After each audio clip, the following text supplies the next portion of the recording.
Pa Paano nga ba magpalit ng wash timer na 6 wire? Ito mga repairman, subukan natin.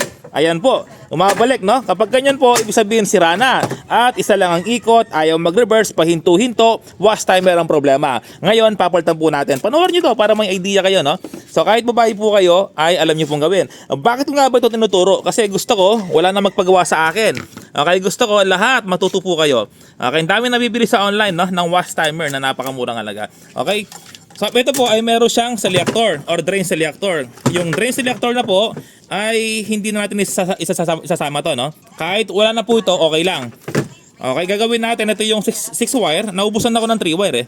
Okay, gagawin natin ganito Meron dalawang mahaba na wire. Ito yung forward tsaka reverse, yung yellow tsaka red. Ito naman po yung dalawang maliit. Ito yung yung mabagal tsaka malakas no, yung soft tsaka normal. Ngayon, yung normal po, yung kukunin natin, yung malakas ang hikot or heavy. Okay, so ito po yon. Ito yon, yung heavy. Yung malapit sa yellow. Okay, tapos ito, i-connect natin dito sa isang wire dito. Ayan, para gumana yung kanyang switch. Kasi kapag hindi mo sinama yung wire na to, kahit na naka-off yung wash timer, iikot pa rin yan ng isang ikot. Okay, so ito po yung pinaka off switch. Kailangan po kasama to series connection. Kukunin mo to. At ito, yung malapit sa yellow, at i-connect mo siya. Dugtong mo lang. Oh. Okay. Mga repairman, no? Wala sanang magalit sa atin kung ito'y tinuturo ko. Ito po kasi maraming naka-upload na sa YouTube, no? Kumbaga, gumagaya lang ako sa mga useful video ng mga demo tutorial, no? So marami na po ang natuturo, hindi lang po ako, no? Marami. Kaya manood po kayo sa YouTube, napakarami nagtuturo ng mga basic demo tutorial, no? Eh yung sa akin lang po ay malinaw. O tapos itong maliit na to, wala na po yan. Tape natin, no? Para kapag nabasa, hindi kayo mag-ground or makukurente. Ayun, pagsamahin natin ng tape para magandang tignan. O tapos, ito na po yung common natin. Yung common ay diretso sa plug. Tapos ito yung yellow tsaka red, ito yung forward tsaka reverse or pupunta sa capacitor. Okay? So ngayon, ito po, meron tatlong wire yung washing machine.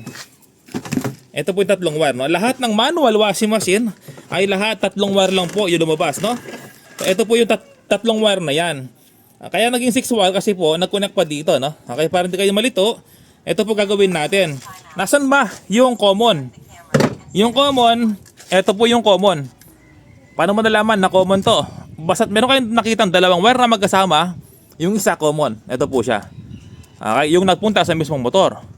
Ito naman po ay white tsaka yellow ba to? Ito yung forward tsaka reverse. Okay lang kahit magkabaltad, walang problema.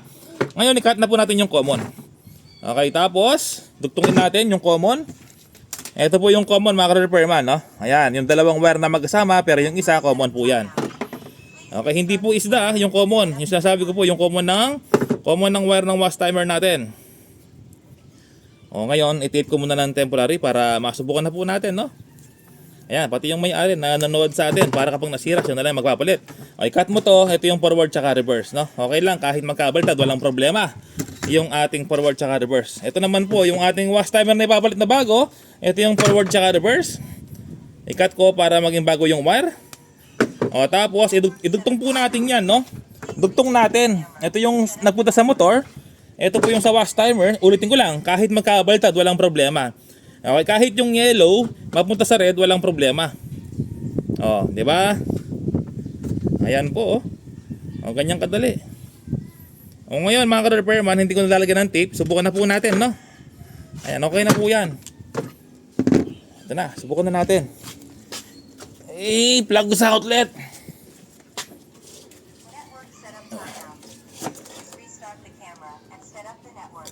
Ayun, naka-plug sa outlet. Tapos, piting ko yung wash timer. Ito yung wash timer. Ayun, mga ka-repairman, umiikot na. Oh, clockwise po yan ha. Tapos, counterclockwise.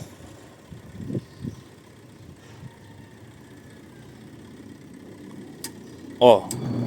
Oh, yan mga ka-repairman, oh. Oh, di ba? Matagal lang ikot niyan. Oh. Babalik ulit. Ayan, okay na.